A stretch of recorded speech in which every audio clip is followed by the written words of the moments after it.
Okey. Yes. Okey. Assalamualaikum. Bismillahirrahmanirrahim. Assalamualaikum warahmatullahi wabarakatuh. Kita buka majlis kita pada kali ini dengan Al-Fatihah. Fatihah.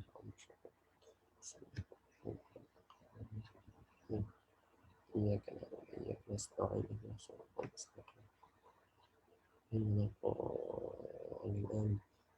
Bismillahirrahmanirrahim. Alhamdulillahirabbil alamin wassalatu wassalamu ala asyrafil anbiya'il mursalin wa ala alihi washabbihi ajma'in.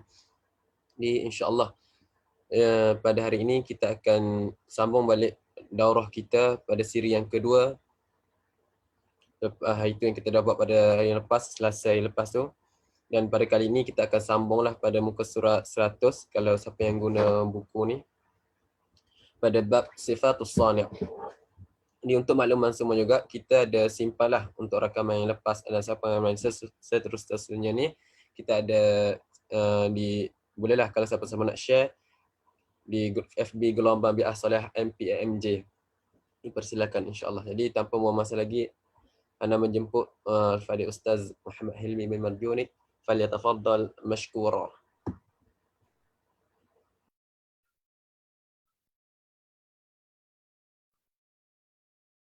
A'udzu billahi minasyaitonir rajim. Bismillahirrahmanirrahim. Alhamdulillahirabbil alamin wassalatu wassalamu ala asyrafil anbiya wal mursalin wa ala alihi wa sahbihi ajma'in. Rabbi shrah lana sudurana wa yassir lana umurana wahlul 'uqdatam min alsinatina yafqahu aqwalana.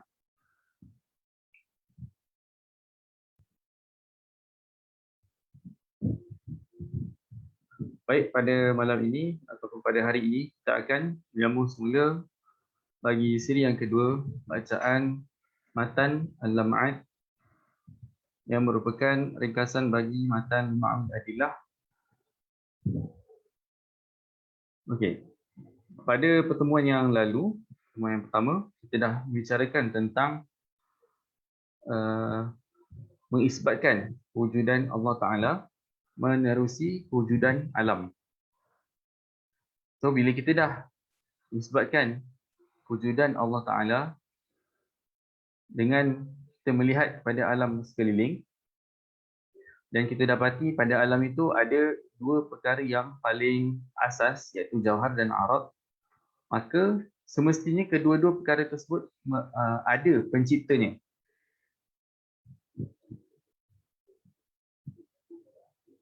Maksudnya kalau kita andaikan tanpa kita, sebab perkara ni, perbahasan tentang pencipta ni tak semestinya difikirkan oleh orang Islam sahaja. Tapi benda ni merupakan perkara yang perlu difikirkan ataupun boleh difikirkan oleh setiap manusia tanpa mengambil kira di Islam ataupun tidak kan. So sesiapa sahaja boleh memikirkan adanya pencipta, iaitu Tuhan, sebab adanya alam. Itu satu. Kemudian dari satu segi yang lain, ada satu perbahasan tentang nazar. Nama perbahasan itu adalah nazar, iaitu berfikir. Perbahasan ini merupakan antara perbahasan yang penting dalam akidah, dan kebanyakannya ada, dan dalam beberapa kitab atau matan ada dinyatakan tentang perbahasan ini. Contoh dalam Jauharah, fanzur ila nafsika thumma taqili lil alamin ulwi thumma sufli tajid bihi sun'an badi'an hikami lakin bihi qama dalilul adami. Okay. Kat situ ada pernyataan nak menyatakan bahawa kita perlu memerhatikan alam sekeliling, supaya dengan itu kita boleh memikirkan kewujudan Tuhan ataupun mengisbatkan kewujudan Tuhan. Jadi secara tak langsung perkara ini merupakan satu perkara yang penting. Maka kat situ terbit, maksudnya kalau kita katakan nazar ataupun berfikir untuk mengisbatkan kewujudan Allah Ta'ala ini penting, secara tak langsung dia menjadi suatu tuntutan iaitu tuntutan untuk kita supaya berfikir tentang kewujudan Allah Ta'ala, supaya kita beriman. Maksudnya nak beriman kepada Allah ni, nak beriman kepada kewujudan Allah ni, kita kena berfikir dan bukan sekadar bertaklid. Sebab tu adanya perbahasan tentang nazar dan taklid, iaitu apakah hukum orang yang sekadar beriman kerana bertaklid, dan apakah hukum bagi orang yang berfikir lepas tu baru dia beriman. So kat situ ada satu perbincangan khas. Kemudian dari satu segi yang lain, perkara ni secara tidak langsung kita tak boleh nak remehkan.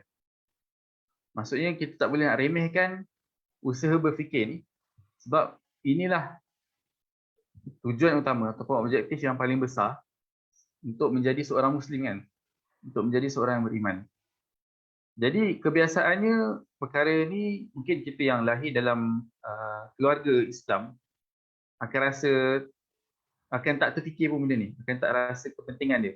Tapi kalau kita cuba fikirkan juga orang lain yang belum lagi Islam, lepas tu dia menerima Islam sebab dia berfikir yang macam ni, maka benda ni jadi sesuatu yang besar bagi dia, sesuatu yang bermakna. Okay. Lagi satu segi lain, kenapa sebahagian ulama mewajibkan ataupun menolak, satu mewajibkan nazar, mewajibkan berfikir, satu lagi menolak taklid dalam akidah. Okey. Antara alasan antara alasan yang jadi pegangan diorang ni, macam mana, maksudnya macam mana pegangan tu, macam mana pendapat tu boleh ada. Okey, alasan dia ialah sebab kalau kita sekadar bertaklid, kita seolah-olah meremehkan perkara yang besar ni, perkara yang penting ni. Kita meremehkan, kita macam nasib lah siapa lahir keluarga Islam, memang dari satu segi memanglah itu kehendak Tuhan kan, tapi dari satu segi yang lain, kita tak sepatutnya meremehkan benda tu. Dan dari satu segi yang lain, inilah pembeza antara Muslim dengan bukan Islam, Muslim dengan non-Muslim. Okey. Seterusnya, lepas kita isbatkan, lepas kita dah mengisbatkan kewujudan Allah Ta'ala, kewujudan pencipta, semestinya kita akan berfikir, kita akan berfikir bahawa dia ada sifat yang khusus. Sebab kalau kita sekadar mengisbatkan adanya Tuhan, tapi kita andaikan Tuhan tak buat apa-apa, maka apa erti Tuhan itu? Apa maksudnya Tuhan tu tak ada makna? Kalau dia tak buat apa-apa tapi kita ada, so apa ertinya kan? Maksudnya adakah dia cipta kita? Ataupun adakah kuasa dia hanya pada mencipta kita, menghasilkan kita, bukan pada mematikan ataupun selebihnya?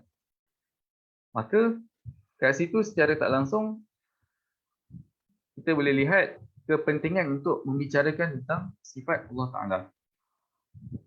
Kemudian lepas bila kita bicarakan sifat Allah Ta'ala, kita kena ambil kira juga satu poin lain, iaitu adakah apa-apa bicara tentang sifat Allah Ta'ala ini semuanya benar? Ataupun iaitu semuanya benar tu maksudnya semestinya bila orang cakap pasal sifat Allah, semua tu betul? Ataupun ada yang benar, ada yang salah?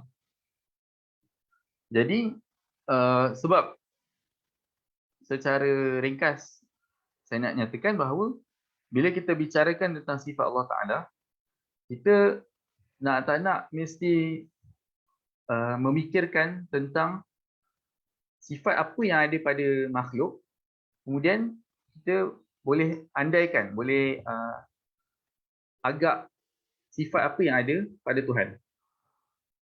Jadi secara tak langsung kat situ ada berlaku qiyasul ghaib ala syahid, iaitu kita mengkiaskan apa yang kita boleh lihat, apa yang kita boleh saksikan, untuk kita tahu tentang apa yang kita tak boleh nampak. Maksudnya untuk kita tahu, contoh kita boleh kiaskan sifat-sifat kita untuk kita tahu sifat Allah tu macam mana. Okay. Kat situ bila berlakunya qiyasul ghaib ala syahid ataupun bila keadaan tersebut berlaku, secara tak langsung dia akan menimbulkan persoalan yang saya nyatakan tadi, iaitu adakah semua yang kita nyatakan tentang sifat Allah ini benar. Okay. Jadi persoalan so kat situ daripada persoalan ni timbul beberapa poin. Poin pertama ialah tentang qiyasul ghaib ala syahid. Adakah ia sesuatu yang benar ataupun adakah dia sesuatu yang salah ataupun ada syarat-syaratnya, iaitu ada keadaan dia betul, ada keadaan dia salah. Okey. Secara ringkas saya nyatakan bahawa qiyasul ghaib ala syahid memang boleh kata diperselisihkan dalam kalangan ulama. Sebab perkara ini selain dibicarakan, maksudnya qiyasul ghaib ni selain dia digunakan dalam tauhid, dia juga digunakan dalam usul fiqh. Jadi kat situ kita boleh lihat beberapa perbahasan tentang qiyasul ghaib ala syahid. Cuma secara ringkas saya nyatakan bahawa qiyasul ghaib ala syahid ada syarat-syaratnya. Maka selagi syarat-syarat tersebut terlaksana, maka selagi itulah qiyas tersebut boleh diterima. Okey. So kat situ kita dah boleh andaikan Allah ataupun Tuhan mempunyai sifat tertentu. Okay, kita masuk kepada matan ini. Kalau kita lihat, bacalah. Bismillahirrahmanirrahim. Qala al-muallifu hafizahullah ta'ala wa nafa'ana bihi wa bi'ulumihi darain amin. Sifatus sani', sani'ul alami azaliyul wujud. Qadimuz dzat la muftatiha li wujudihi wa la mubtada'a li subutihi. Okey. Pertama sekali tentang sifat sani', sifat pencipta. Okay, kalau kita lihat kat sini, sifat sani'ul alam azaliyul wujud. Azaliyul wujud ni maksudnya qadim lah juga kan. Sama, tak jauh beza, ada beza sikit, tapi secara mudah faham ni merujuk pada dua-dua ni merujuk pada qadim. Azaliyul wujud maksud kewujudan dia sejak azali, zat dia pun zat dia sejak azali juga, maksudnya zat dia qadim. Okay. So dari satu segi yang lain, kalau kita perhatikan betul-betul, sama ada dalam matan ni ataupun matan Juma'ul Adillah karya Imamul Haramain itu sendiri, beliau tidak menyatakan tentang konsep ataupun tentang sifat wujud itu sendiri. Maksudnya perkara biasa yang kita belajar dalam sifat 20, sifat yang pertama ialah sifat nafsiyah, iaitu sifat wujud. Tapi dalam ni tak ada. Dalam ni tak ada. Dan dalam Luma'ul Adillah pun tak ada. Kemudian dalam contoh dalam al-iqtisad, fil-i'tiqad pun tak ada. Benda tu tidak dibahaskan. Okey. Poinnya ialah ataupun persoalannya ialah kenapa dia tidak dibahaskan dan siapa yang mula ataupun bukanlah mula, siapa yang boleh kata mulalah. Siapa yang mula menjadikan ataupun siapa yang mula membahaskannya dalam bahagian sifat. Sebab kalau kita contoh belajar Umul Barahin, kita akan dapati sifat pertama ialah sifat wujud, sifat nafsiyah. Untuk Umul Barahin, Imam Sanusi. Kemudian kalau kita perhatikan juga kitab Imam Ar-Razi, ada juga perbahasan tentang sifat wujud ni. Okey, persoalan sekejap. Okey. Sekadar yang saya tahu, Allahu alam, yang memulakan ataupun menjadikan perbahasan wujud ini sebagai sifat yang saya tahu ialah Imam Ar-Razi. Kemudian diikuti oleh orang yang seterusnya lah maksudnya. So secara tak langsung perkara itu diambil ataupun diterima oleh Imam Sanusi, dan itulah sebabnya dimasukkan sifat wujud dalam perbahasan sifat. Maksudnya dimasukkan wujud sebagai satu perbahasan dalam sifat. Okey. So secara tak langsung dari satu segi lain, kenapa macam tu? Kenapa ada kitab tak menyatakan wujud tu sebagai sifat, dan ada kitab lain yang menyatakan wujud tu, maksudnya dia tidak membahaskan langsung tentang wujud sebagai sifat. Okey, jawapannya ialah sebab memang ada khilaf yang masyhur dalam perbahasan wujud ini, iaitu wujud ini sebagai ainul zat ataupun sifat. Maksudnya wujud itu adakah dia merujuk langsung kepada zat, maksudnya zat Allah Ta'ala, ataupun dia merupakan sifat bagi zat Allah Ta'ala. So, pendapat yang pertama iaitu wujud ialah ainul zat, itu merupakan pendapat Imam Abul Hasan Al-Ash'ari, dan kalau kita lihat kemudian diikuti oleh Imam Haramain dan Imam Ghazali. Kemudian bila Imam Fakhruddin Ar-Razi, barulah beliau menyatakan bahawa wujud itu merupakan sifat. Okay. So macam soalan yang saya nyatakan tadi, adakah semua perbahasan, maksudnya adakah semua perbahasan tentang sifat ini semestinya benar, ataupun ada yang salah, ada yang benar? So benda tu, persoalan tu berkait dengan sifat wujud ni. Secara ringkas saya katakan bahawa sebenarnya khilaf antara Imam Abul Hasan Al-Ash'ari dengan Imam Ar-Razi itu adalah dari segi wujud itu difahami secara zihni, secara dalam fikiran, ataupun secara khariji, iaitu dia memang nyata wujud. Okey, itu secara ringkas. Okey, seterusnya berkenaan tentang sifat-sifat yang dinyatakan selepas ini, iaitu azaliyul wujud qadimuz zat la muftatiha li wujudihi wa la mubtada'a li thubutihi. Kemudian kalau kita tengok dekat perenggan yang bawah ni ialah hayyun alimun bi jami' ma'lumat, tentang hayy dengan alim, iaitu sifat hayat dengan sifat ilmu. Kemudian qadir, iaitu sifat qudrah. Okey. Dari satu segi yang lain, kalau kita lihat lepas ni dalam page seterusnya, dalam halaman seterusnya, Imam Zuhaini, sebenarnya apa yang Syekh Said dah tulis ni, dia ikut apa yang susunan ataupun ikut apa yang disusun oleh Imam Zuhaini. Jadi sebab tu dia susunan dia sama, jadi sama je lah rujukan. Maksudnya tak ada, apa yang saya katakan ni akan merujuk juga kepada Imam Zuhaini punya Luma'ul Adillah ni. So dalam halaman yang seterusnya kita akan lihat perbahasan tentang sifat baqa dan sifat, saya ingat saya kidam kot sebab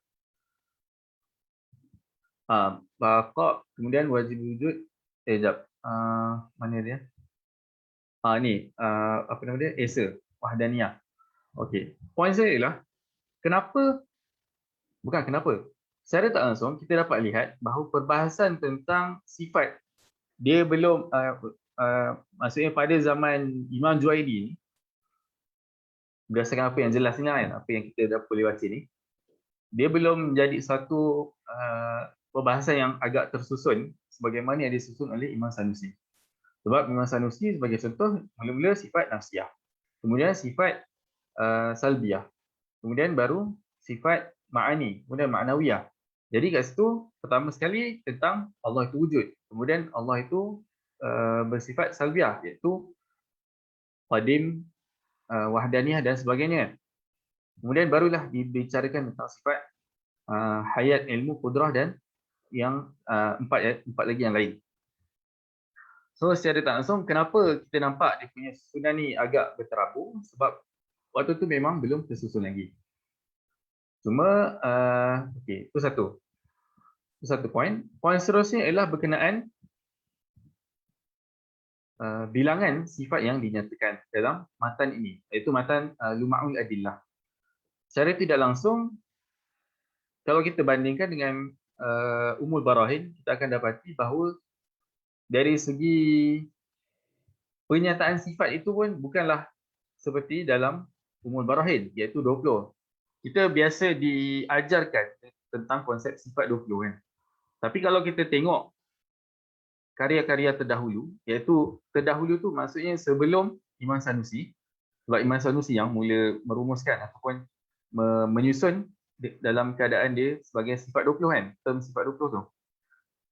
Kalau kita lihat karya-karya sebelum Imam Sanusi, contohnya yang ni, iaitu Luma'ul Adillah dan Iqtisad sendiri, sifat yang dinyatakan hanyalah 12 ataupun 13, iaitu 12 tu tanpa mengambil kira sifat wujud. Maksudnya sifat-sifat lain hanyalah boleh kata 12 lah, 12 atau 13 mudah kata tu lah. Okay. Kemudian kalau kita tengok kitab Al-Iqtisad fil I'tiqad Imam Ghazali, kita akan lihat bahawa beliau menyatakan sifat ada 7 je. Sebab contoh sifat yang 7 tu ialah sifat ma'ani. Yang dimaksudkan sifat yang 7 tu ialah sifat ma'ani. So yang sifat-sifat lain, contoh sifat salbiah, beliau tak nyatakan itu sebagai sifat. Tapi dia perbahasan tu merujuk kepada zat, iaitu zat Allah Ta'ala. Perbahasan tentang zat Allah Ta'ala. Okey. So apakah hasil yang apakah natijah yang kita boleh faham daripada perbandingan-perbandingan ni? Secara tak langsung, kita boleh faham bahawa dalam mensyarahkan tentang ilmu tauhid ataupun tentang sifat Allah Ta'ala khususnya, ada banyak metod, ada banyak cara penyampaian. Jadi setakat yang saya nyatakan tadi, itu hanyalah perbezaan metod dalam kalangan ulama Asy'ariyah. Maksudnya maksudnya dalam atau secara lebih tepat, secara lebih detail ialah dalam kalangan ulama Asy'ariyah, ulama mutakallimin. Sebab kalau kita lihat, boleh jadi untuk kita mensyarahkan akidah hanya menerusi Al-Quran. Itu pun boleh berlaku. Maksudnya hanya menerusi Al-Quran ataupun lagi mudah cakap hanya menerusi surah Al-Ikhlas. Yang 4 ayat tu. So kat situ pun kita boleh mensyarahkan akidah. Ataupun hanya menerusi surah Al-Fatihah. Itu pun boleh berlaku. Okey. So kenapa saya perlu menyatakan perkara ini? Sebab saya melihat ada suatu trend yang menampakkan bahawa yang macam ni nak cakap, yang trend ni kalau kita tak kawal dia ataupun kita tak cuba untuk redakan dia, dia akan membawa kepada suatu bentuk ekstrim, iaitu dalam erti kata dia menunjukkan bahawa, atau mudah cakap, trend tu nak menunjukkan untuk bahawa kita mesti pegang dengan sifat 20 secara literal maksudnya, iaitu mesti pegang dengan sifat 20 ni. Sebab okey, so masalahnya kat sini ialah metod tu ada banyak. Bila kita katakan metod tu ada banyak, kita boleh sampaikan dalam apa jua keadaan. Sebab poin dia ialah apa yang kita kena pegang ialah akidah Ahli Sunnah wal Jamaah. Itu yang paling penting, bukannya sifat 20 tu. Maksudnya kalau saya tak nak terima cara penyampaian sifat 20 ni, tak ada masalah. Saya boleh sampaikan dengan cara yang lain. Ada banyak cara lain. Tapi yang pasti, apa yang konten ataupun kandungan yang saya sampaikan itu kenalah menepati apa yang dah ditetapkan oleh ulama Ahli Sunnah wal Jamaah. Maksudnya, secara tak langsung kita perlu mengetahui cara yang sesuai untuk kita sampaikan kepada audiens yang sesuai, audiens yang sepatutnya. Maksudnya kalau ada setengah pihak, dia tak boleh, contoh, dia orang awam, tak boleh nak fikir dalam-dalam, kita sampaikan dengan cara yang mudah. Kalau orang yang betul-betul nak mendalami ilmu ini, nak mendalami ataupun nak mahir dalam ilmu ini, maka kita kena ajarkan dia dengan pelbagai metod supaya dia tahu ini macam mana. So kat situ secara tak langsung kita kena ubah cara berfikir tersebut. Maksudnya kita kena tahu apa yang sesuai untuk diajarkan kepada satu-satu golongan. Okey. Seterusnya, kita akan masuk Sani'ul alami azaliyul wujud qadimuz zat la muftatiha li wujudihi wa la mubtada'a li thubutihi. Pencipta alam itu wujudannya azali. Kemudian qadimuz zat, zatnya qadim ataupun sedia ada. Maksudnya qadim tu ialah sedia ada. La muftatiha li wujudihi wa la mubtada'a li thubutihi. So secara tak langsung bila dinyatakan la muftatiha li wujudihi, iaitu tidak ada pembuka.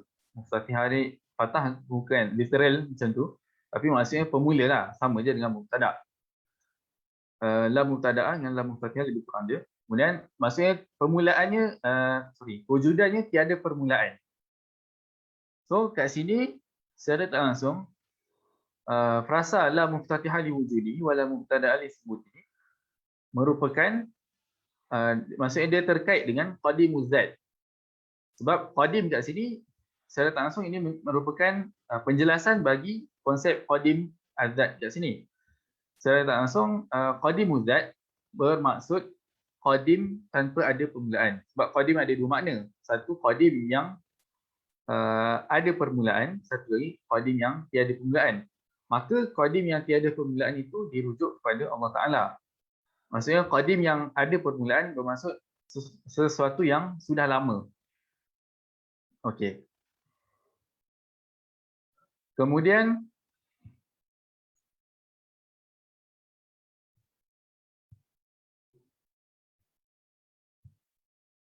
sekejap.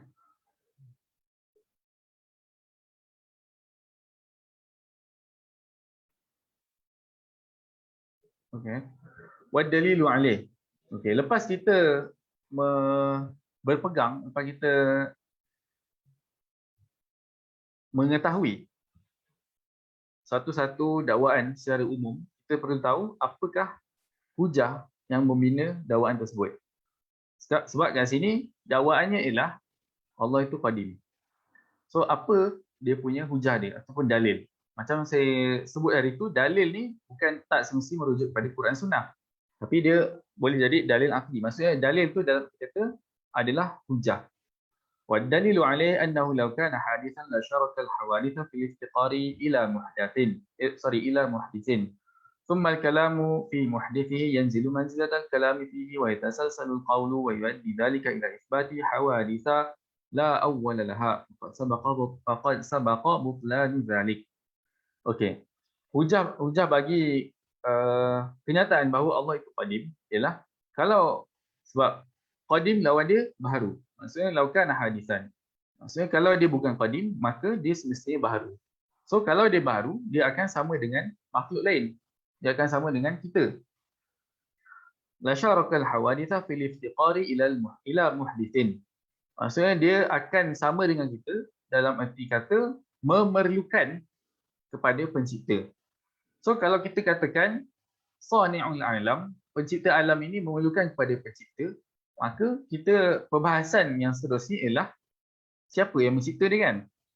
Jadi kat situ akan berlakunya tasalsul ataupun tasalsul lah. Maksudnya akan berlaku lanjutan yang seterusnya. Maksudnya kalau kita menyatakan sani'ul alam ada pencipta, so lebih baik kita membahaskan tentang pencipta sani'ul alam tu.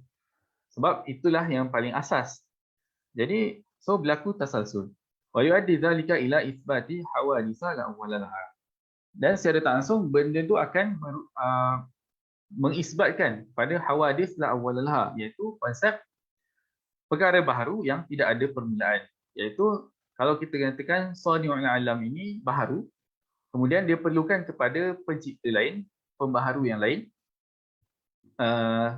pencipta, lebih tepat pencipta yang lain, maka kalau kita andaikan pencipta yang lain tu pun memerlukan kepada pencipta yang lain, so itu akan menjadi hawadits la awwalaha.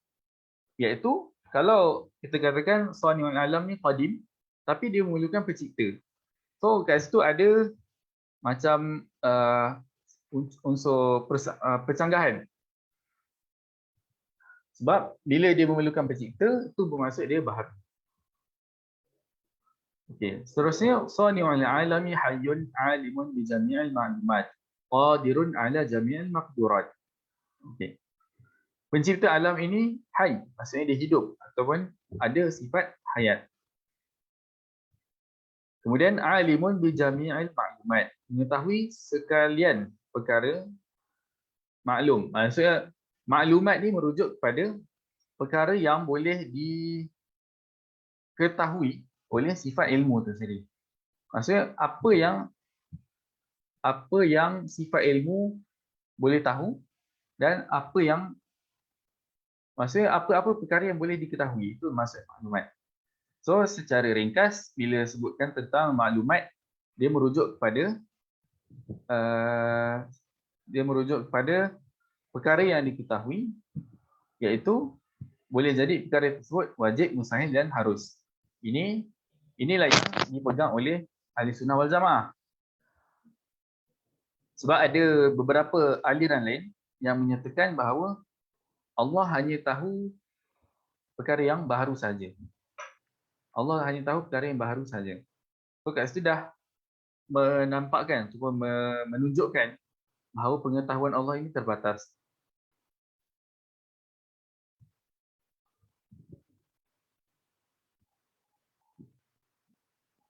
Okey, kemudian qadirun ala jami'il maqdurat. Ini tentang sifat qudrah. So, apa yang tadi tu, alimun bi jami'il maklumat, dan maklumat tu ialah perkara yang boleh diketahui oleh sifat ilmu dengan adanya sifat ilmu. So, sama juga dengan qadir ala jami'il maqdurat. Maqdurat ni merujuk kepada perkara yang berkait tentang sifat qudrah. Perkara yang tercakup dalam sifat qudrah, iaitu perkara yang mumkinat. Perkara yang mumkinat sama ada dia wujud ataupun tidak wujud. Maksudnya selagi dia termasuk dalam perkara yang mumkinat, maka selagi itulah sifat qudrah boleh melakukan apa-apa terhadapnya. So apa maksudnya? Kalau kita katakan Allah ini ada sifat qudrah, kemudian saya nyatakan bahawa sifat qudrah hanya melibatkan perkara mumkinat, tidak melibatkan perkara yang wajib dan mustahil. Adakah kat situ kita menyatakan bahawa Allah ini lemah? Sebab ini antara perbahasan yang diperselisihkan antara ahli sunnah dengan beberapa aliran lain. So, sebab kalau kita andaikan bahawa sifat qudrah itu turut mencakupi perkara yang wajib dan mustahil, maka secara tak langsung perkara wajib dan mustahil itu boleh berubah. Sedangkan kita dah nyatakan sebagai contoh, Allah itu qadim. Qadim tu maksudnya tidak berubah-ubah, la yataghayyar. Maksudnya kalau kita andaikan sifat qudrah ini boleh mengubah apa-apa yang wajib dan mustahil, maka qudrah Allah itu sendiri boleh mengubah zat Allah yang qadim menjadi baharu. Jadi ini merupakan apa kesannya? Kesannya ialah qalbul haqaiq. Dia punya term dia ialah qalbul haqaiq, iaitu perubahan hakikat. Maksudnya terbaliknya hakikat, penterbalikan hakikat. Kalau sesuatu benda yang hakikat, benda-benda yang pasti berubah, maka secara tak langsung pegangan kita akan jadi porak-peranda. Contoh kalau kita nyatakan malam itu ialah apabila terbitnya matahari, siang pula ialah apabila terbenamnya matahari. So maksudnya dalam erti kata yang real lah, itulah malam. So itu ada satu mengubah, maksudnya dia boleh mengubah realiti yang sebenar, realiti yang tetap. Itu mungkin, contoh tu mungkin tak kuat sangat. Tapi kalau kita katakan 1 tambah 1 sama dengan 3, ini paling basic lah. 1 tambah 1 sama dengan 3. So kat situ boleh jadi ada qalbul haqaiq, iaitu perbalikan realiti. Sebab realitinya ialah 1 tambah 1 mesti 2. Dia tak boleh berubah yang lain. Lainlah kalau perkataan 3 itu dalam bahasa lain dan dia merujuk kepada 2. Itu lain cerita dia kan. Itu tentang bahasa. Tapi tentang realiti tu maksudnya dia perkara yang tetap ataupun perkara yang wajib dan mustahil tidak boleh diubah dengan sifat qudrah. Sebab sifat qudrah memang tidak terikat, semua tidak berkait ataupun tidak tertakluk kepada wajib dan mustahil. Okay, seterusnya fa innana bi badahatil uquli na'lamu istihalata suduril af'ali min al-ajizi anha. Kita dengan badahatil uqul, maksudnya secara asasnya, maksudnya dengan sekali fikir kita boleh tahu bahawa mustahil berlaku apa-apa perbuatan daripada orang yang lemah untuk melaksanakan perbuatan tersebut. Maksudnya na'lamu istihalata suduril af'al min al-ajizi anha. Sebab orang yang lemah sudah tentu dia maksud lemah tu ialah lemah untuk melakukan sesuatu perbuatan. So kalau dia lemah untuk melakukan sesuatu perbuatan, mustahil dia boleh melaksanakannya. Wa kadzalika yastaqinu kullu labibin anna al-af'al al-muhkamata al-mutqanata al-waqi'ata 'ala ahsani tartibin wa nizamin wa itqanin wa ihkamin la tasduru illa an 'alimin biha. Okey, so kalau kita maksudnya setiap orang yang bijak boleh mengetahui bahawa perbuatan yang muhkamah ni maksudnya ihkam, dia boleh kata teratur lah. Semua ni lebih kurang je. Maksudnya tartib, nizam, itqan, ihkam ni merujuk kepada perkara yang sama. Maksudnya hasil perbuatan tersebut ialah sesuatu yang teliti, teratur, tersusun dan sebagainya. So perkara tu hanyalah boleh dilakukan oleh pihak yang tahu untuk buat macam tu. Kalau dia tak tahu, macam mana dia boleh buat macam tu kan? So dari situ kita secara tidak langsung, kalau kita melihat kepada alam ini, kita lihat pada ketelitian dan ketersusunan alam, maka kita akan dapati bahawa sudah tentu pencipta alam ialah satu pihak yang tahu untuk buat macam tu. Tahu dan berkuasa dan mampu untuk berbuat sedemikian. Wa idza thabata kaunu sani'il 'alami 'aliman qadiran fa bil ittirari yu'lam kaunu hayyan. Okay. Bila dah sabit, bila dah sah bahawa pencipta alam ini adanya sifat ilmu dengan qudrah, iaitu dia alim, dia qadir, maka secara tak langsung kita tahu bahawa dia hidup, dia hayy. Fa bil ittirari yu'lamu kaunuhu hayyan. Kita tahu dia hidup. Maksudnya mustahil kalau kita nyatakan bahawa adanya pihak yang tahu dan berkuasa tapi dia bukanlah sesuatu yang hidup. So itu benda yang mustahil lah. Idh yastahilu an yattasifa bil 'ilmi wal qudrati mayyitun aw jamadun wa tajwizu dhalika muraghamatun wa 'inad. Okay. Sebab mustahil adanya pihak yang bersifat ilmu dan qudrah tapi dia mayyit dan ataupun jamad. So mayyit kat sini dia merujuk kepada perkara yang dia dah hidup kemudian dia mati. Kemudian jamad ni boleh merujuk kepada perkara yang memang tak ada nyawa. Memang hidup dan mati tu tak terkait dengan perkara tu. Iaitu jamad. Contoh batu. Ataupun batu, dinding ke apa kan. Maksudnya dia memang tidak boleh disifatkan dengan sifat hidup ataupun mati. Tapi mayit ini merujuk kepada perkara yang hidup. Perkara yang pernah hidup kemudian dia sudah tidak hidup. Maksudnya dia mayit. Okey, kemudian wa tajwizu zalika muraghamatun wa 'inad. Maksudnya kalau kita membenarkan adanya ataupun kita membenarkan bahawa mayit ataupun jamad ini bersifat ilmu dan qudrah, maka secara tidak langsung itu adalah suatu bentuk muraghamah wa 'inad. Maksudnya degil. Degil lah. Degil daripada menerima realiti sebenar. Sebab itu perkara itu tidak menepati realiti yang sebenar. Okey, seterusnya sani'ul 'alami muridun 'ala al-haqiqati 'inda ahli al-haq. Okay, pencipta alam ini bersifat murid, iaitu iradah. Kat sini merujuk kepada iradah. 'Ala al-haqiqati 'inda ahli al-haq. Muridun 'ala al-haqiqah. Okey. Kenapa dinyatakan muridun 'ala al-haqiqah?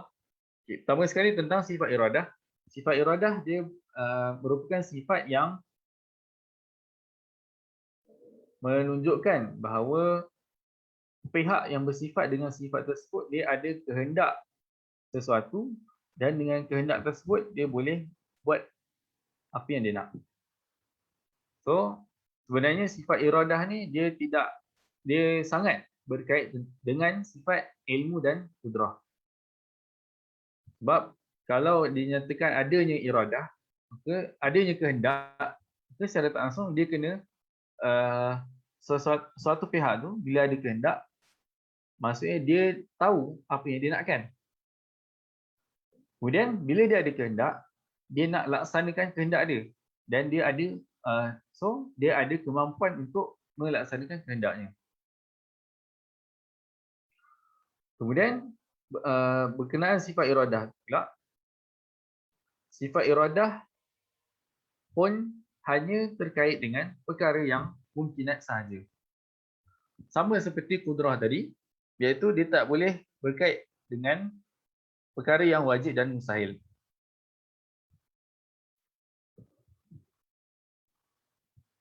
Maksudnya sifat kudrah dan iradah ni berkait dengan perkara mungkinat, iaitu dalam untuk mengkhususkan apa yang nak diciptakan dan mengadakan perkara yang dikhususkan tu.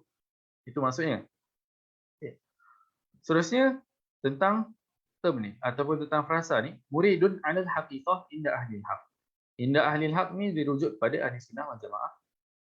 Kemudian muridun 'alal haqiqah merujuk kepada bahawasanya sifat iradah ini dia mencakupi segala perkara mungkinat. Sebab kalau kita lihat dalam matan Luma'ul Adillah tu, matan Luma'ul Adillah Imam Juwaini, kita akan dapati beliau menyanggah beberapa aliran yang membataskan sifat iradah. Maksudnya membataskan sifat iradah kepada beberapa perkara mungkinat sahaja, tanpa sifat iradah itu mencakupi keseluruhan perkara mungkin. So sebab itulah dinyatakan kat sini muridun 'alal haqiqah. Maksudnya sebenar-benarnya. Okay, wala yughni kaunuhu 'aliman 'an kaunihi muridan. Okay, ini juga tentang apa yang ada dalam Luma'ul Adillah, iaitu menunjukkan bahawa ataupun Imam Haramain nak menyanggah pihak yang menyatakan bahawa cukup Allah ini ada sifat ilmu tanpa ada sifat iradah. Maksudnya secara tak langsung secara tak langsung penciptaan alam berlaku disebabkan Allah ada ilmu. Itu je. Bukan Allah ada iradah. Maksudnya dia menafikan sifat iradah dan hanya mengisbatkan sifat ilmu berhubung penciptaan alam. So kat situ ada satu problem, sebab sifat ilmu dia bukan iradah, ataupun dia bukan dia tidak terlibat dengan urusan penciptaan, sebab urusan penciptaan terlibat dengan kudrah dan iradah. Maksud saya tidak terlibat tu ialah secara langsung. Maksudnya bila dinyatakan bahawa Allah nak menciptakan alam, tapi Allah sekadar ada ilmu, maka itu tidak cukup. Tidak cukup untuk kita nyatakan, maksudnya tidak cukup untuk kita i'tiqad bahawa Allah ada ilmu, dan dengan ilmu itu Allah menciptakan alam, tapi Allah tak ada iradah. So tu salah. Wa illa la aghna an kaunihi qadiran wa laysa kadhalik. Ini sambungan daripada yang tadi. Maksudnya kalau tidak cukup untuk Allah tu hanya ada sifat ilmu tanpa ada sifat iradah, sebab kalau macam tu secara tidak langsung bila kita boleh nafikan sifat iradah, kita pun boleh nafikan sifat qudrah daripada Allah Taala. Wa yastahilu an takuna iradatuhu hadithatan. Okay, mustahil bagi Allah bersifat iradah dengan iradah yang baharu. Okey, poin ni saya ingat daripada siapa? Sama ada saya tak ingat saya ada detail, tapi sama ada daripada Mu'tazilah ataupun sebahagian Mu'tazilah ataupun daripada Karamiyah. Saya tak ingat mana satu. Tapi poinnya ialah Allah tidak boleh Allah tidak ada sifat iradah, tapi bila Allah nak sesuatu, nak ciptakan sesuatu, Allah cipta iradah yang baru. Maksudnya Allah tak ada sifat iradah. Satu. Kedua, Allah nak cipta sesuatu. Contoh nak cipta Ali. Bila Allah nak cipta Ali, Allah kena cipta satu iradah yang baru supaya dengan sifat iradah yang baru tu Allah boleh ciptakan Ali. Kemudian dalam masa yang sama, iradah yang baru tu juga dinisbahkan kepada Allah Ta'ala. So dekat sini ada beberapa problem. Sama sekali ialah iradah yang baru apabila dinisbahkan kepada Allah Ta'ala, apakah erti penisbahan tu? Maksudnya iradah yang baru ni terletak soalan ialah adakah iradah yang baru ini wujud pada zat Allah Ta'ala yang qadim? So itu satu problem. Masalah yang lagi satu ialah bila Allah nak cipta Ali, Allah kena cipta iradah baru. So dalam Allah nak mencipta iradah baru, itu pun suatu bentuk kehendak. Itu pun suatu bentuk iradah. Maksudnya iradah Allah untuk mencipta iradah baru untuk mencipta Ali. Itu maksudnya. So secara tak langsung, pemahaman tersebut akan menjurus kepada tasalsul. Sama juga macam konsep tasalsul, dan menjurus kepada, bila dia menjurus kepada tasalsul, maka itu perkara tu mustahil. So mustahil Allah menciptakan iradah baru untuk mencipta Ali. Tapi yang tepat ialah Allah ada sifat iradah yang qadim, dan dengan sifat tersebut Allah mencipta apa-apa yang dia nak cipta. Okey. Wa yastahilu an takuna iradatuhu hadithatan. Wa illa laftaqarat ila iradatin ukhra li huduthiha. Ini yang saya nyatakan tadi. Maksudnya kalau Allah memerlukan iradah yang baru, maka ada iradah lain yang perlu ada untuk mewujudkan iradah baru tu. So itu ada unsur tasalsul. Thumma yuaddi itsbatu dzalika ila itsbati iradatin la nihayata laha. Kemudian hasil daripada situasi itu, andaian situasi tersebut akan menyebabkan kita perlu mengisbatkan banyaknya iradah. Iradah banyak yang tidak terhingga. Iradatin la nihayata laha. Sebab bila dah ada satu perlukan dua, dan boleh andaikan dua tu, maksudnya iradah pertama memerlukan iradah yang kedua, iradah kedua memerlukan iradah ketiga, dan seterusnya. So itu mustahil. Sebab kat sini dia kesalahan dalam persoalannya ialah macam mana pemahaman ni boleh timbul. Kesalahan pemahaman ni ialah salah faham tentang iradah, iaitu maksudnya tidak boleh membezakan antara sifat iradah dengan ta'alluq sifat iradah. So, itu dia punya punca kesalahan. Sebab sifat iradah tu satu, dia mesti satu, tapi ta'alluq dia boleh jadi banyak, tidak terkira. Maksudnya dalam Allah nak menciptakan alam ini, dan ada banyak makhluk yang ada dalam alam, maksudnya makhluk ni ada banyak. So secara tak langsung ta'alluq iradah ada banyak, tapi iradah tetap satu. So dia punya salah faham kat situ dalam membezakan antara sifat iradah dengan ta'alluq sifat iradah. Maksudnya ta'alluq tu ialah, kalau orang tak tahu, ta'alluq ialah perkara yang tercakup dalam sifat iradah. Perkara yang terkait dengan sifat iradah. Maksudnya perkara yang terkait dengan sifat iradah ialah perkara yang mungkin dia boleh ada, boleh tiada. Iaitu perkara yang boleh wujud, boleh tak wujud. Contoh kita lah. Contoh kita ni manusia, boleh wujud, boleh tak wujud. So bila Allah nak kita wujud, maka itulah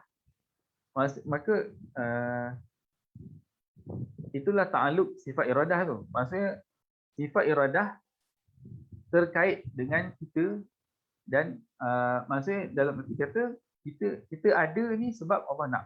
Itu maksudnya. Okey, fal bari idzan muttasifun bi kaunihi muridan bi iradatin qadimatin azaliyah. Maka lepas kita dah membatalkan ataupun menunjukkan, membuktikan kesalahan dakwaan tadi tu bahawa adanya iradah hadithah, maka natijahnya ialah fal bari idzan muttasifun bi kaunihi muridan bi iradatin qadimatin azaliyah. Maka Allah Taala bersifat dengan iradah yang qadim dan azali. Okey, seterusnya sani'ul alami sami'un basirun mutakallimun.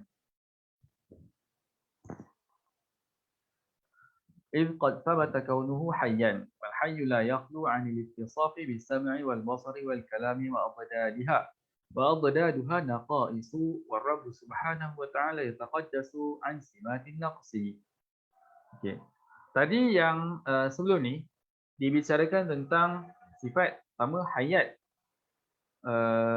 kudrah, iradah dan ilmu. 4. So 4 yang pertama ini ialah sifat yang kita boleh fikirkan ataupun boleh isbatkan hanya dengan hujah akal. Sebab dia benda yang paling jelas. Dia paling jelas, so benda tu maksudnya keempat-empat sifat tadi tu kita boleh isbatkan dengan akal. Bila saya katakan boleh diisbatkan dengan akal sahaja, maksudnya bukanlah maksudnya bukanlah maksudnya isbatkan dengan Quran atau sunnah itu salah. Tapi maksudnya sebab kita kena andaikan bahawa dalam kita menjelaskan cara ini ataupun menyampaikan metod pengajian akidah yang macam ni, dia juga terpakai untuk orang yang bukan Islam dan berfikir nak mencari Tuhan. So hujah ni sesuai bagi orang yang macam tu, iaitu hanya dengan akal kita boleh nyatakan bahawa Tuhan itu wujud, Tuhan itu hidup, ada kehendak dan ada kuasa dan ada ilmu, ada pengetahuan. Okay. Itu sifat pertama yang boleh diisbatkan dengan akal. Okey, kemudian sifat yang seterusnya ialah sama', basar dan kalam. Ini sami'un, basirun, mutakallimun. Kalau dalam Luma'ul Adillah itu sendiri, memang Imam Juwaini menyatakan ataupun mengungkapkan sifat ini dalam keadaan dalam bentuk maknawiyah, iaitu alim, murid, sami', basir, mutakallim dan sebagainya. Dia tidak menyatakan iradah, kudrah dan maksudnya tidak dinyatakan macam tu je. Maksudnya tidak dinyatakan satu hayat, ilmu, kudrah dan sebagainya. Itu dari segi cara pengungkapan lah. Tapi dari satu segi lain kita boleh dapati bahawa Imam Haramain juga mengisbatkan sifat maknawiyah. Okey, itu isu lain. Seterusnya tentang sifat sama', basar dan kalam. Okey, ini tadi tu 4 tu boleh diisbatkan hanya dengan akal, tapi yang ni menjadi sifat 3 yang seterusnya ni, iaitu sama', basar dan kalam ini, dia dari segi akal tu boleh untuk diisbatkan. Maksudnya kita boleh hanya menggunakan hujah akal, tapi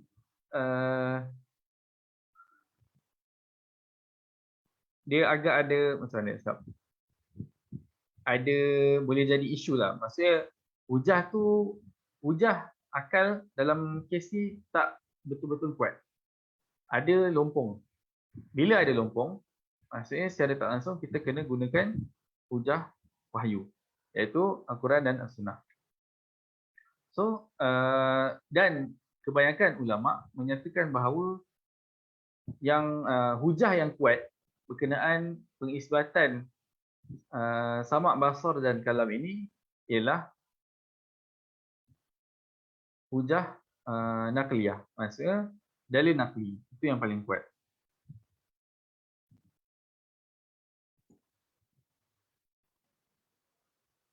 Okey. Kemudian sani'ul alami sami'un basirun mutakallimun. إذ قد ثبت كونه حيا والحي لا يخلو عن الاتصاف بالسمع والبصر والكلام وأضدادها. Okey. Perkara yang hidup, suatu zat yang hidup atau perkara yang hidup, dia bila dia hidup, dia mesti bukan mesti. Dia tidak lari daripada ada sifat sama' basar dan kalam ataupun sebaliknya. Maksudnya dia boleh ada sifat sama', boleh tak ada sifat sama'. Boleh ada sifat basar, boleh tidak ada sifat basar. Dan sama juga dengan sifat kalam. Sebab sama' basar dan kalam dan juga lawannya, maksudnya tak ada ketiadaan sifat tersebut, sama' basar dan kalam, boleh diandaikan ataupun betul boleh diandaikan mesti ada pada sesuatu perkara yang hidup. Tapi semestinya tidak ada perkara yang tidak hidup. Tidak hidup maksudnya sama ada mayit ataupun jamat. Mayit ataupun jamat memang tidak ada sama' basar dan kalam. Tapi semestinya sesuatu yang hidup ada sifat sama' basar dan kalam ataupun boleh jadi tak ada. Maksudnya boleh jadi ada, boleh jadi tak ada. Dan boleh jadi ada, boleh jadi tak ada ni semestinya, maksudnya ada atau tiada ni semestinya terkait dengan perkara yang hidup. Okey. Kemudian kalau kita andaikan dia tak ada, sani'ul alam ni tak ada sifat sama' basar dan kalam, maka itu adalah satu bentuk kekurangan. Wa addaduha naqais. Maka lawan baginya, maksudnya tiada sama', tiada basar, tiada kalam, itu adalah satu bentuk kekurangan. Wa Rabbu subhanahu wa ta'ala yataqaddasu an simatin naqsi. Sedangkan Allah Ta'ala suci daripada unsur kurang. So, kena lagi satu. Sebab, okey, tadi saya nyatakan bahawa hujah akal dalam sama' basar dan kalam tidak kuat sebab ada lumpung. Okey, apa sebabnya? Apa alasan dinyatakan sedemikian? Okay, alasannya ialah bila kalau kita hanya memikirkan Allah ada sama' basar dan kalam dan kita isbatkan dengan hujah akal sahaja, maka secara tak langsung okey, pertama sekali macam mana jap. Macam mana kita boleh katakan kaunuhu hayyan, macam mana kita boleh nyatakan bahawa wal hayyu la yaqtu 'an al-ittisaf bis-sam'i wal basar wal kalam wa adadadiha. Macam mana kenyataan ni boleh terhasil? Okey, kenyataan ni terhasil sebab kita mengkiaskan sani'ul alam ni dengan diri kita. Diri kita ni hidup, bila kita hidup, kita boleh dengar, melihat dan ada kalam ataupun sebaliknya. So, itu pun satu bentuk kiasul ghaib ala syahid. So, adakah kalau kita kiaskan sama' basar dan kalam daripada diri kita kepada Allah Ta'ala, boleh tak kita nak kiaskan adanya sifat menghidu dan merasa? Hidu dan rasa ni pun satu sifat. So, benda tu ada kat kita, boleh tak kita nak isbatkan Allah Ta'ala macam tu? So, inilah suatu bentuk kelompongan dalam hujah akal melibatkan sama' basar dan kalam. Sebab kalau kita lihat dari segi hujah akal sahaja, boleh untuk kita mengisbatkan sifat hidu dan rasa bagi Allah Ta'ala. Tapi adakah hakikatnya ataupun bukan hakikatnya, adakah wajar untuk mengisbatkan Allah Ta'ala dengan hidu dan rasa? Sebab hidu dan rasa tu dia lebih spesifik. Dari satu segi lebih spesifik. Lebih spesifik maksudnya ada hidung dan ada sentuhan, ada kulit kan. Tapi sebab itulah dalam kes ni, dalam tiga sifat ni diperlukan hujah nakli. Memandangkan hujah nakli hanya menyatakan adanya sifat sama' basar dan kalam, maka inilah yang paling kuat. Maksudnya hujah nakli tidak menyatakan adanya sifat hidu dan rasa, maka secara tak langsung hujah akal tu dalam kes ni lemah. Sebab ada kelompongan. Maksudnya dia tak boleh, tidak ada sokongan daripada hujah nakli, so dia belum tentu terpakai. Maksudnya belum tentu boleh diisbatkan kepada Allah Ta'ala sifat hidu dan rasa. Okay. Terusnya. Okey, kat sini ada sifat samak, basar dan kalam. Maksudnya secara ringkas ialah samak, Allah boleh mendengar masmu'at.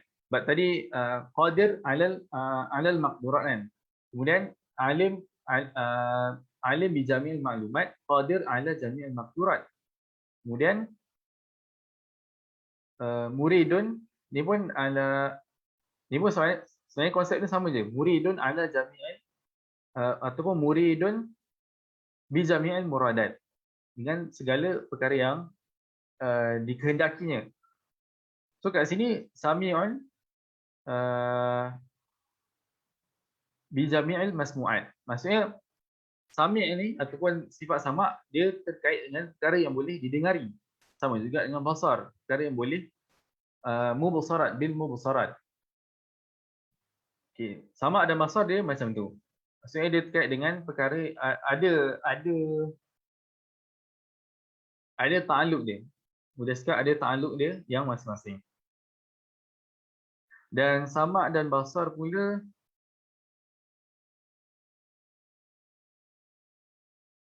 tapi saya tak ingat sangat dia punya ni. Kalau sama' masmu'at tu boleh jadi perkara yang wajib dan mungkin. Tapi maksudnya perkara yang wujud. Sama' dan basar dia melibatkan perkara yang wujud. Maksudnya perkara yang wujud ni terbahagi pada dua, iaitu perkara yang wajib dan mungkin. Wajib dan mungkin, iaitu mungkin yang wujudlah. Sebab kita tak boleh katakan sama' dan basar terkait dengan perkara yang mustahil, sebab mustahil tu sendiri memang tidak ada. So bila dia tak ada apa-apa lah. Bila dia tak ada, so apa yang boleh didengari daripada perkara yang tak ada kan? Maksudnya apa yang boleh dilihat daripada perkara yang tak ada, sebab dia memang tak ada. So sama' dan basar, sifat sama' dan basar berkait dengan perkara maujudat yang terdiri daripada perkara yang wajib dan mungkin dan harus. Okey. Kemudian sifat kalam saya dia ada perincian dia seterusnya lepas ni. Muka surat 104 itu akan dibicarakan secara khusus dengan sifat kalam. Okey, seterusnya sani'ul alami baqin wajibul wujud. Okey, ini baru dia tadi ada sikit tentang qadim, ni tentang baqa, tentang sifat salbiah seterusnya. Macam saya nyatakan susunan dia memang tidak teratur lah.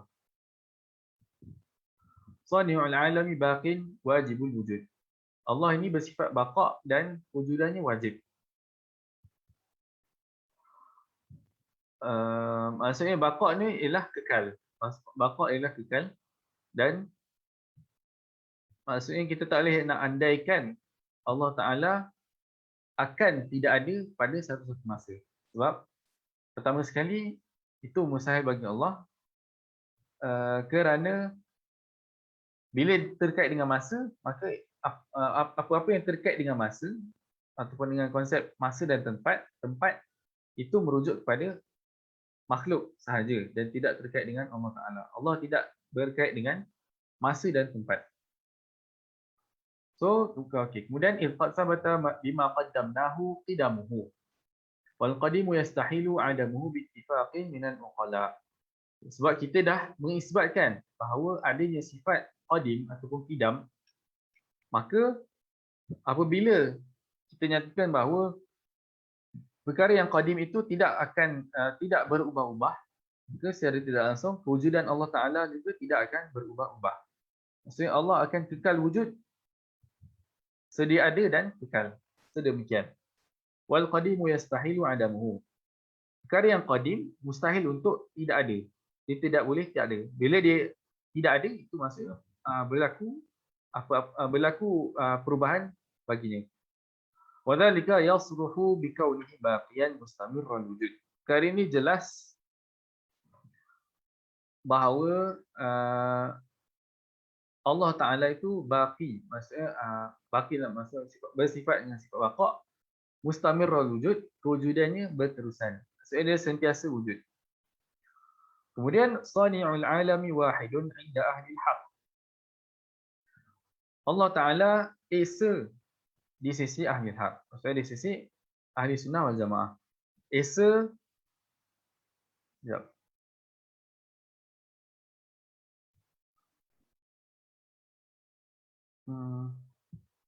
Tahu saya,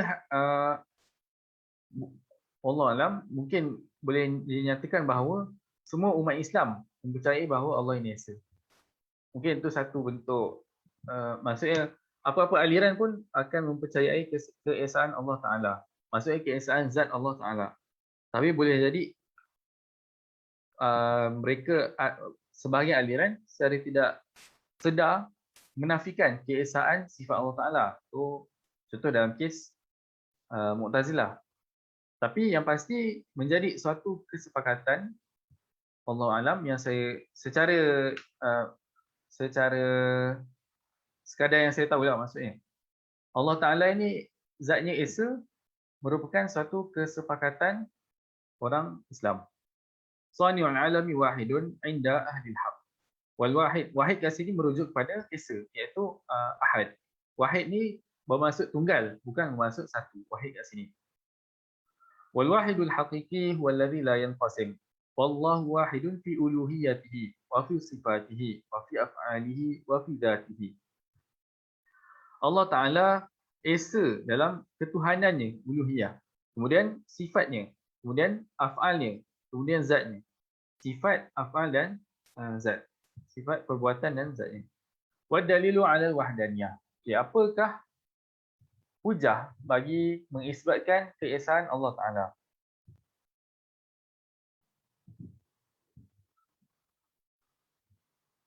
Okay. Kat sini dinyatakan hujahnya ialah dalil at-tamanu'. Nama dia ialah dalil at-tamanu'. Anna law qaddarna ilahaini ithnaini wa faradna 'aradaini dhiddain. Kalau kita andaikan ada dua Tuhan, kemudian ada pula dua sifat yang bercanggahan, bersalahan. Aradaini dhiddain. Contohnya ialah hitam dan putih. Warna hitam, warna putih kan. Okay. Wa qaddarna iradata ahadihima li ahadi dhiddain wa iradata tsani li tsani. Kita andaikan pula iradah salah satu Tuhan, sebab tadi ada dua Tuhan kan. Iradah satu Tuhan, contoh Tuhan A, dia nak warna hitam. Kemudian kita andaikan pula Tuhan B nak warna putih. Okay. Maksudnya contoh ada satu baju, Tuhan A nak baju ni warna hitam, Tuhan B nak baju tersebut warna putih. Fala yakhlu min umurin salatah. Apa kesan daripada situasi itu? Situasi itu tidak akan lari daripada tiga perkara ni. Tiga aspek ni. Pertama, imma an tanfuz iradatuhuma wala tanfuzu iradatuhuma. Aula tanfuzu iradatuhuma. Pertama, iradah kedua-dua Tuhan tu terlaksana. Kedua, au la tanfuzu iradatuhuma, ataupun iradah kedua-dua Tuhan tidak terlaksana. Au tanfuzu iradatu ahadihima dunal akhar. Okay. Ataupun iradah satu Tuhan terlaksana tapi lagi satu Tuhan punya iradah tidak terlaksana. Okay. Kita tengok yang pertama. Yang pertama, andaian pertama menyatakan bahawa iradah kedua-dua Tuhan terlaksana. So daripada tadi tu, contoh baju, nak cipta baju, baju tu Tuhan A nak warna hitam, Tuhan B nak warna putih. So kalau dua-dua kehendak Tuhan itu terlaksana, maka baju tu akan jadi hitam dan putih warnanya. Okay. Kemudian kalau kedua-dua itu tidak terlaksana, maksudnya kehendak kedua-dua Tuhan tidak terlaksana, iaitu baju tu jadi warna merah, dia tak hitam tak putih, dia warna merah. Okay, itu situasi ataupun andaian yang kedua. Tapi andaian yang ketiga ialah baju tu warna hitam. Maksudnya iradah Tuhan A terlaksana tapi iradah Tuhan B tidak terlaksana. Okay, kita tengok apa dia punya hujah dia. Seterusnya. Wa nafadhu iradatihima muhalun istihal ijtima'u biddain. Terlaksananya kedua-dua iradah tadi iaitu nak hitam nak putih mustahil. Sebab mustahilnya berhimpun dua perkara yang bid. Dua perkara yang bersalahan iaitu hitam dan putih berhimpun pada satu baju itu mustahil. Bila saya nyatakan bahawa berhimpun pada satu baju, bukan maksudnya baju tu bahagian tangan warna putih, bahagian badan warna hitam. Bukan tu maksudnya. Tapi maksudnya dekat satu bahagian tu ada dua-dua. So itu adalah mustahil. Sebab dia mesti salah satu warna je. Sebab warna termasuk dalam kategori zid. Maksudnya perkara yang dia ada banyak pilihan dia dan dia tidak boleh ada sekali pada satu masa. Tapi boleh ada satu tanpa adanya pilihan yang lain. Dan kalau andaikan adanya hitam putih, kita boleh andaikan juga. Maksudnya ni perkara did tu lah. Al-Madad, dia merujuk kepada perkara yang contoh, bila kita boleh andaikan baju tu warna hitam, so dia tak ada warna merah dan warna putih. Tapi kalau kita andaikan dia tak ada hitam dan putih, so kita boleh andaikan adanya warna lain. Maksudnya pilihan tu ada banyak. Okey, seterusnya wastahala aidan alla tanfuza iradatuhuma litamanu'i ilahin. Mustahil untuk tidak terlaksana kedua-dua iradah. Okey, mustahil untuk tidak terlaksana kedua-dua iradah Tuhan tersebut litamanu'i ilahin. Sebab Tuhan tu hanya ada dua. Maksudnya sama ada Tuhan A atau Tuhan B, itu je. So maksudnya kalau kita andaikan baju tu tak warna hitam, tak warna putih, tapi jadi warna merah, contoh. So itu secara tak langsung kita dah mengisbatkan adanya Tuhan ketiga. Sebab kalau bukan Tuhan yang buat, siapa yang buat? Sebab Tuhan je yang boleh mencipta benda-benda ni. Sebab penciptaan tu hanya di kuasa Tuhan. Hanya pada kuasa Tuhan. Okay, so tapi kalau kita masih stick pada dua Tuhan, iaitu wastahala aidan alla tanfuza iradatuhuma litamanu'in ilahin. Maksudnya bila baju warna hitam dan baju warna putih tidak boleh dicipta, so baju tu tak ada lah. Itu maksudnya. Wa khuluwul mahallil al-qabili an kila dhiddain fa idza batala al-qisman ta'ayyana thalith. So bila macam saya cakap tadi, kalau kita andaikan dua-dua hitam dan putih tak ada, tapi ada warna merah, maksudnya secara langsung adanya Tuhan yang ketiga. Sorry. Ini bukan Tuhan ketiga. Maksudnya secara tak langsung baju tu tak tercipta. Okay. So dua andaian sudah terbatal. Kemudian tengok andaian ketiga pula. Fa idza batala al-qisman. Bila andaian kedua sudah terbatal, ta'ayyana thalith, iaitu yang tinggal ialah andaian yang ketiga, bahawa antan fuza iradatu ahadihima dunal akhar. Terlaksana iradah salah satu Tuhan tanpa lagi satu Tuhan punya iradah. Tanpa iradah lagi satu Tuhan. Falladhi la tanfudu iradatuhu fahuwa al-maghlub al-maqhur al-mustakrah. Okay. Tuhan yang iradahnya tidak terlaksana. Contoh, Tuhan B yang nak baju tu warna putih, iradah dia tidak terlaksana, maka dia adalah maghlub al-maqhur al-mustakrah. Poin dia ialah Tuhan itu lemah dan dikalahkan dan terpaksa. Iaitu lemah untuk mewujudkan baju warna putih. Kemudian terpaksa, iaitu terpaksa mengalah ataupun terpaksa mengikuti kehendak Tuhan A. والذي نفذت إرادته فهو الإله القادر على تحصيل ما يشاء. Maka iradah maka Tuhan yang iradahnya terlaksana, dialah Tuhan yang berkuasa. Okay. So secara tak langsung kat sini dah menunjukkan andaian tiga tu terbatal. Kemudian wa yastahilu an yatawafaqa abadan. Okay, ni andaian. Okay, tadi Tuhan A nak hitam, Tuhan B nak putih. Kemudian sama ada benda tu terlaksana kedua-duanya ataupun terlaksana kedua-duanya ataupun tak terlaksana langsung.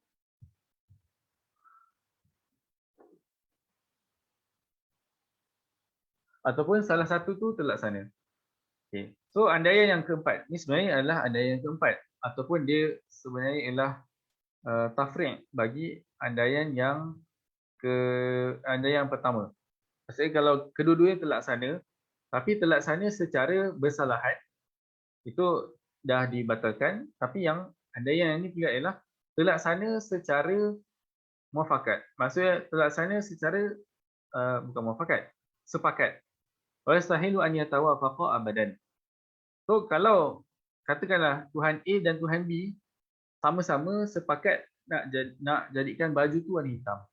So itu pun mustahil.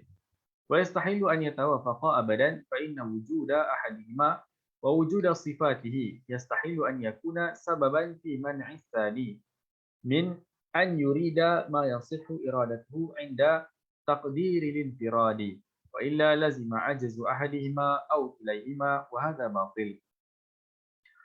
Sebab kalau kedua-duanya kat sini yang dinyatakan ialah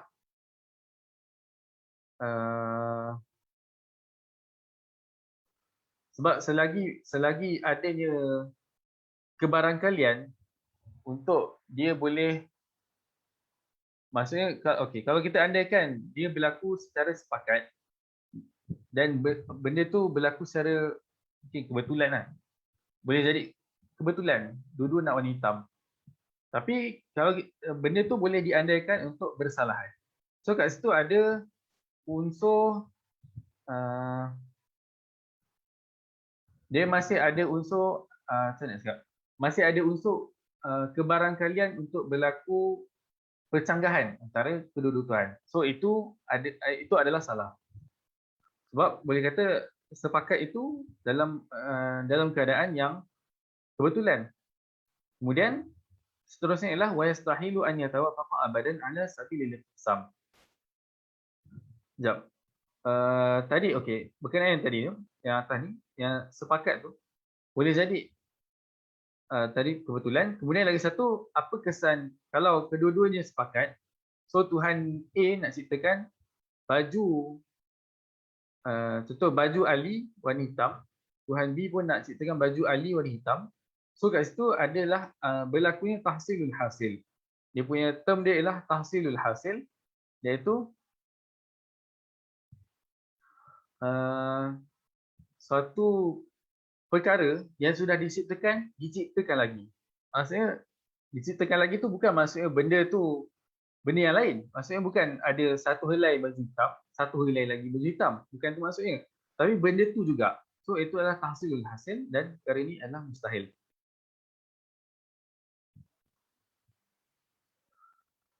Okay, seterusnya.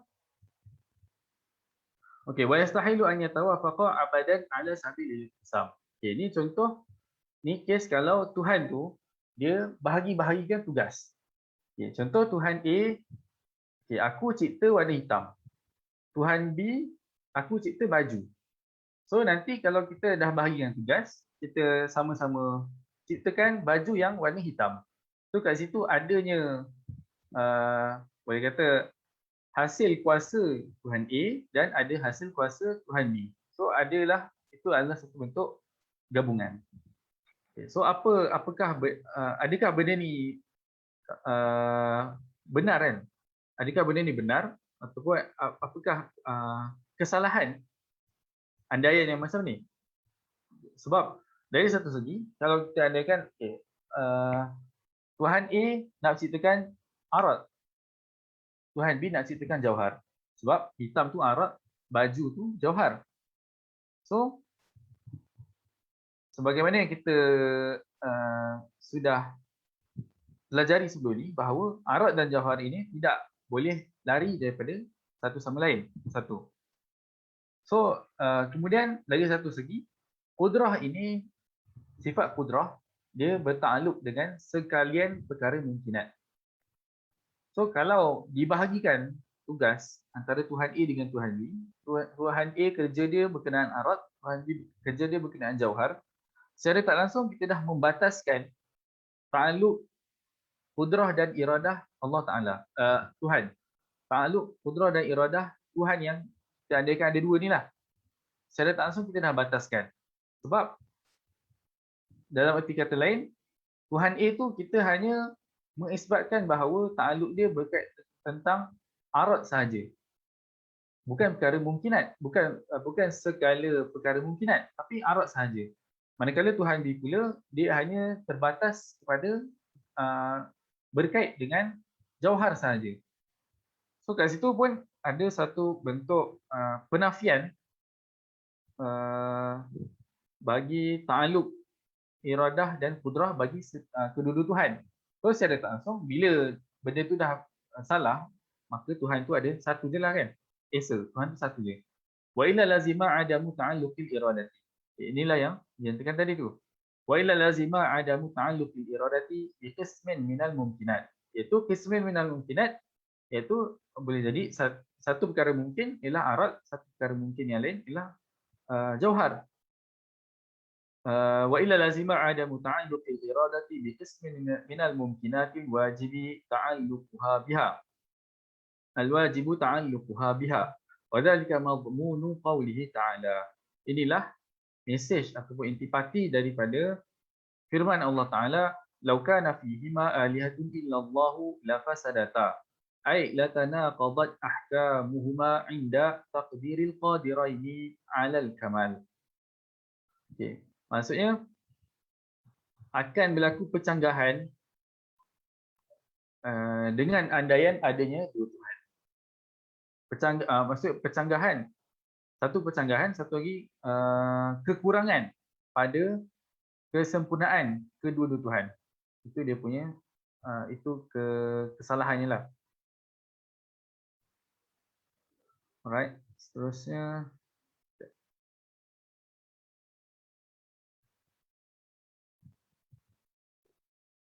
Thumma inna tawafuqat tamma daima bainahuma yaqdahu fi uluhiyyatihima. Okay. Kemudian tawafuq, iaitu sepakat yang sempurna ataupun menyeluruh dan sentiasa, itu akan merosakkan ketuhanan bagi Tuhan. Lianna al-ilaha min sya'nihi at-tafarrud lal muwafaqah li ghairi. Sebab Tuhan, dia punya sifat dia ialah tunggal, iaitu lal muwafaqah li ghairihi, bukannya bersepakat dengan mana-mana pihak. Sama ada pihak lain tu adalah makhluk ataupun Tuhan lain kan. Wa ala hadha dalla sarihul Quran.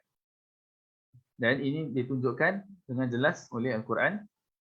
Kemudian sani'ul alami alimun bi ilmin qadimin biqadirun bi qudratin qadimatin hayyun bi hayatin qadimah. Wala ma'na lil ilmi illa kaunul alimi aliman. Hakadha wa hadzal qadru daruri. Okay. Seterusnya ialah tentang pengisbatan sifat-sifat tadi tu, sifat ma'ani tadi ni, iaitu ilmu, kudrah dan iradah dan sebagainya. Yang tujuh ni, pengisbatan bahawa semuanya bersifat qadim, bukan baharu. Maksudnya semua ni qadim, bukan baharu, iaitu sebab poinnya ialah zat Allah itu kita tahu qadim, maka secara tidak langsung semestinya setiap sifat ma'ani Allah Ta'ala juga qadim. Sebab mustahil sifat yang ada pada zat itu bersifat baharu, sedangkan zat itu qadim. So itu akan berlaku percanggahan lah. So kemudian ada lagi satu perbahasan iaitu tentang qadim pada sifat. Sebab qadim tu satu sifat. Tapi sejauh mana ataupun bukan sejauh mana, kenapa sifat qadim tu boleh ada pada sifat. Sedangkan sifat tidak boleh ada pada sifat yang kita pelajari kan. Tapi kenapa sifat ilmu qudrah iradah ini bersifat qadim? So itu satu perbahasan lain. Saya bagi tahu je lah. Okey, seterusnya Al-Bari Ta'ala Mutakallim. Saya fikir cukup untuk sampai sini saja untuk sesi kali ini. Allah Ta'ala alam bisawab. Wassallallahu ala sayyidina Muhammad wa ala alihi wa sahbihi ajma'in. Alhamdulillah Rabbil Alamin. Okey, saya buka untuk ruang soalan kalau ada.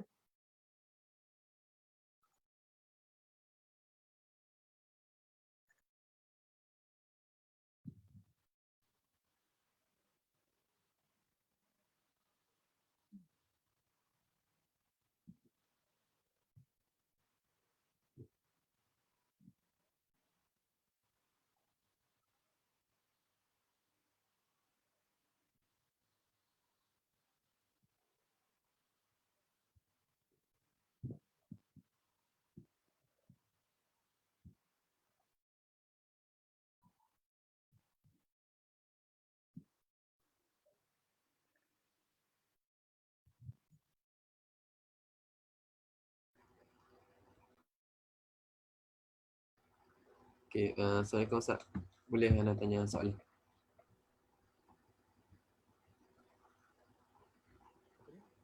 Okey.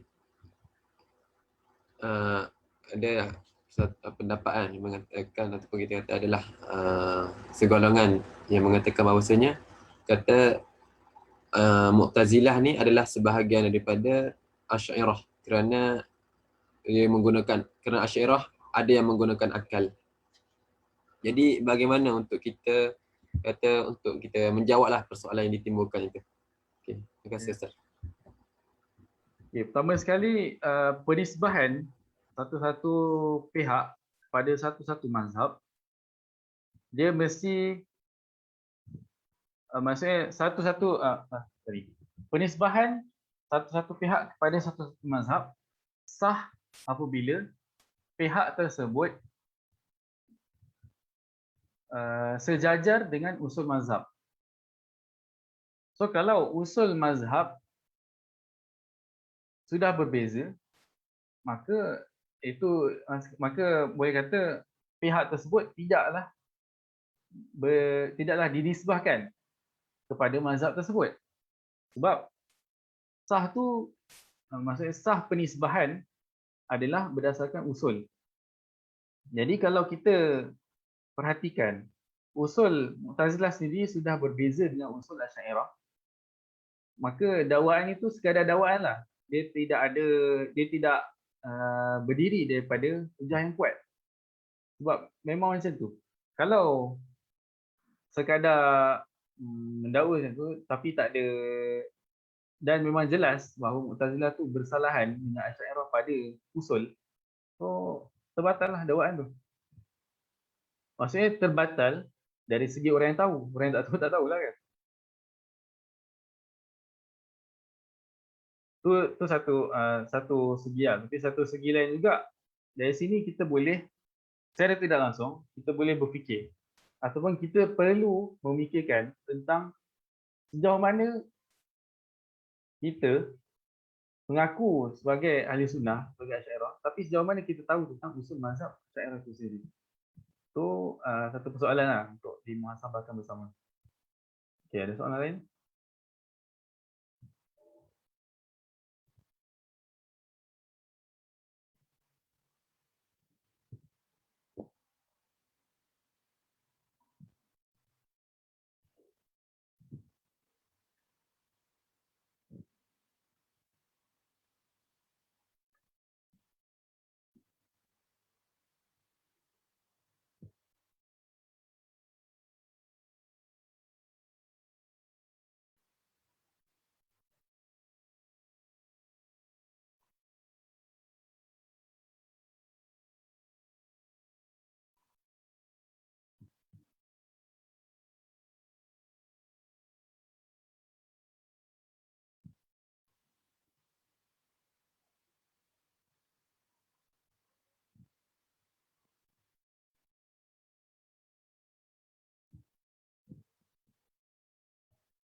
Anda rasa macam dah tak ada Ustaz?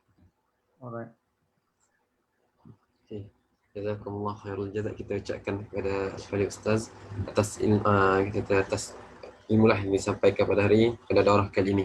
Jadi insya-Allah kita tutup daurah kita dengan tasbih kafarah dan suratul Asr. Subhanakallahumma wa bihamdika asyhadu an la ilaha illa anta astaghfiruka wa atubu ilaik.